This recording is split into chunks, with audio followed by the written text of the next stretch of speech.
Hey, welcome to my channel where I share my tips and tricks on how to retouch portrait photos like a pro. In this video, I'm going to show you how I use my own action that I created to speed up the editing process and still get amazing results. Let's get started. First, I open the photo that I want to edit in Photoshop. This is the original image. As you can see, it has some imperfections and it looks a bit dull, but don't worry, we're going to fix that in no time. The first thing I do is run my action that I call Quick Retouch.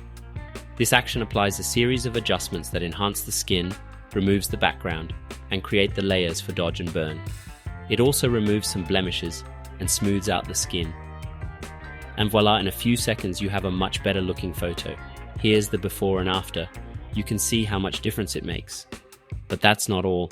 Sometimes I need to do some more advanced retouching for clients who want a very polished and professional look. For that, I use another technique called frequency separation. This technique allows me to separate the texture and the color and work on them independently.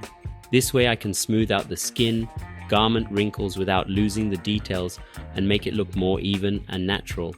To do frequency separation, I duplicate the layer twice and name them low frequency and high frequency. Then I apply a median filter to the low frequency layer to blur out the texture. Next, I change the blending mode of the high frequency layer to linear light and apply an image filter with these settings. This creates a gray layer with only the texture information. Now I can work on each layer separately. On the low frequency layer, I use a soft brush with low opacity and flow to paint over any color variations or shadows that I want to reduce.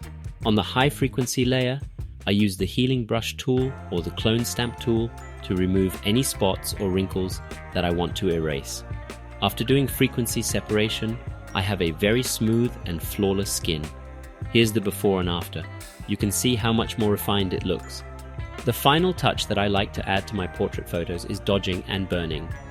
This technique involves lightening and darkening certain areas of the photo to create more depth and dimension.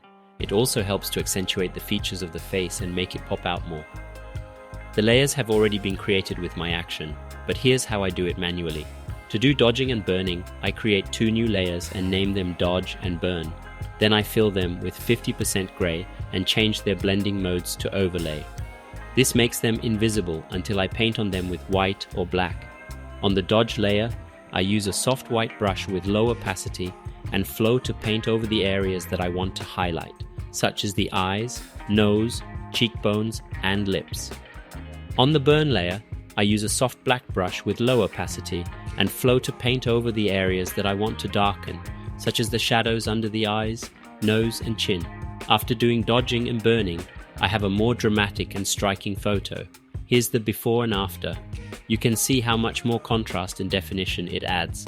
Please leave a comment if you would like to see a full tutorial on frequency separation and dodge and burn. If you enjoyed this video, please subscribe to my channel. Thanks for watching and I'll see you next time.